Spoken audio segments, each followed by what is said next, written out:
how does where someone is in their brain affect their judgment and decision making during complex cases of child abuse? So for me, one of the things that I get excited about really is when I have staff who have gone through the NMT class, or the TRU class with me, and they're, coming to my office and they're all riled up about a case.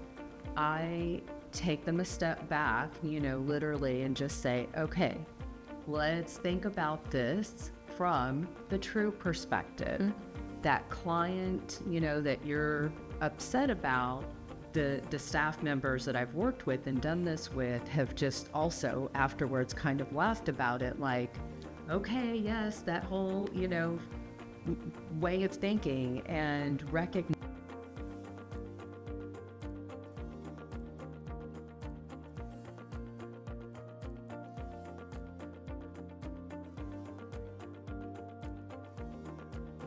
And I would say even, not necessarily even trauma, but high stress. Mm-hmm. Right, absolutely. That's what I was thinking myself. Right. Because I can look at it times when I'm under stress. Mm-hmm. And I know now about myself that if I have an impulse to do something, it's like, whatever you do, don't do that. Yeah. Don't. If you want to go back 2 hours later and do it, then do it. But I've learned that. And I think when we have staff, they need to understand that. Yeah, it's one of the things I try to teach staff as well, because to your point, it's not just dealing with clients. We're dealing with community. We're dealing sometimes with team members. And, they may say something that triggers you in some way or causes you to react in some way. And one of the things I always say is, when you feel that sort of reaction coming up, that is not the time to respond. Right. It's the time and I think all of y'all have worked with me long enough, my response will be, well, let me brew on that for a while. Mm-hmm. And it's just really trying to keep me from saying something typically that isn't going to help the situation in any way. In fact, it could, quite honestly, make it worse. Mm-hmm. And so I'm trying to, take the opportunity to bring the temperature down. I think for law enforcement, for our side, there's a couple of things that come to mind for me is that every child abuse case that we get is unique in its own right, but we get a lot of them that are very similar to one another, what we would call more of our run-of-the-mill cases. And then we get the ones that are the outliers, the ones that even a seasoned detective or person that works in the unit it's just going to shock their conscience, and it's something that really throws them out of their loop, and they're having a hard time dealing with it, whether it's the call out for it or whether it's the actual investigative component of it. But oftentimes I think those are the ones that we look at and we go, okay, we need to do a debrief here. We need to get all of our team members together that went out on this, and let's talk about it. Let's get our peer support out. Let's work through this. Let's offer the opportunities to go get help, go get therapy, and help regulate through this process.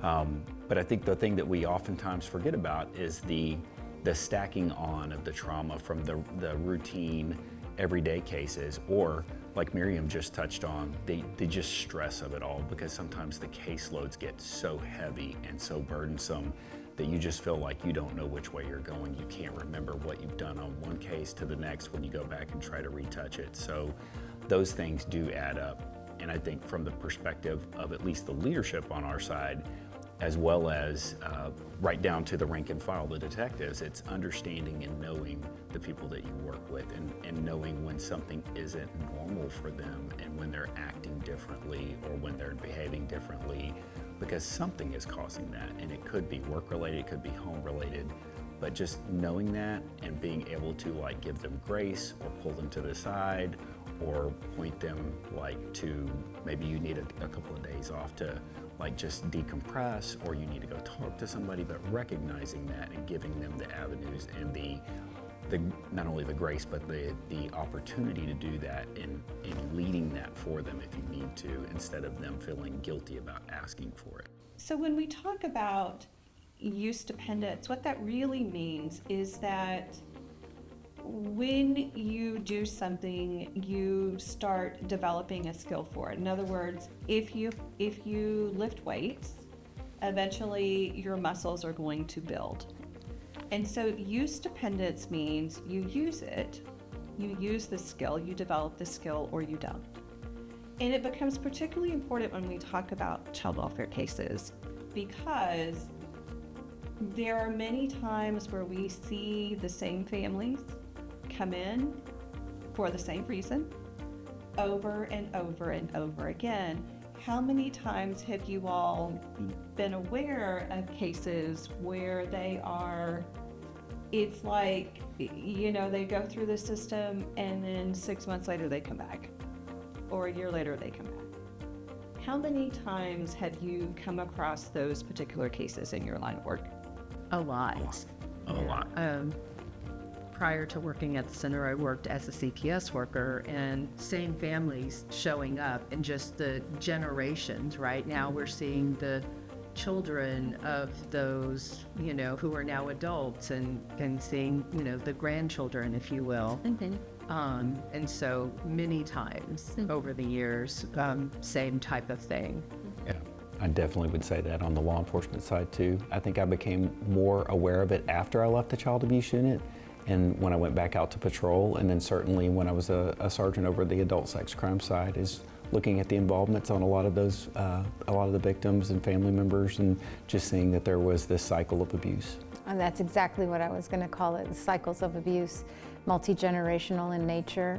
And, it speaks to the longevity of it, and also what it makes me thinking of earlier segments is the compounded and complex trauma within those systems, but also those responding to it. And I think, Mike, from your perspective, Yes. almost the same issues with teen that have repeated over time? Sure. Yeah, I think about it, the center is in its 33rd year now. We're in the midst of coming to the end of our second generation in families, and so, from my perspective, when we're looking at it from a data standpoint, you're not seeing as much of that, repetitive cases or family cycles, as I always called it, coming through, but it's still happening, just not as much. And I would like to think that because of the work that we're doing there and the work that all of y'all have done with those first generations in the early years of the center, we're seeing the impact of that now. And so part of it is helping our staff understand that people do what they know. And that is not only with our clients, but with our staff too. How many times have we had staff who continue to make the same errors and keep doing the same thing over and over and over again? And how many times do we get frustrated with that? I think it really is, you can't expect people to do things that they don't know. And so it is our job and our duty to really teach them to do different, and then it's up to them. But I think a lot of this is really about us understanding that if people do things not really because they're being difficult or not compliant, it most of the time is because they don't know any other way. And if you shift that perspective, how then does that affect the way that you move forward in leading your teams? I think for me, I look at it from that perspective of, if somebody continues to make the same errors, have the same behavior, and it's a behavior I don't want them to have, then what am I doing wrong? How should I be teaching them differently? Because clearly that communication isn't happening for some reason. So I'm trying to figure out what's the best way to help that person learn differently. And is it the way that I'm sharing the information? So really trying to address it head on, and I look at that when I interview kids as well.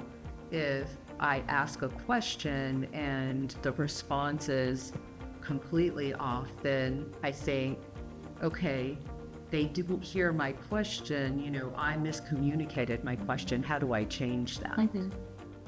Yeah, I think for our side, it's we like to have an environment where it's okay to make mistakes because that's part of the learning process, and that's how we learn is from the mistakes that we make.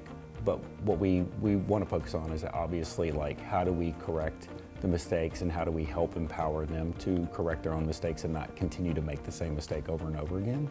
Then it becomes more of an issue of, okay, maybe I'm doing something wrong and I'm not giving them the right tools or showing them the right way. When you say that, I think of intentionality. The intentionality and modeling it as well. Like, if we don't work with the tools that we know and model that, then how do we expect our staff to also replicate that with the clients and that they're serving and the families that they're serving?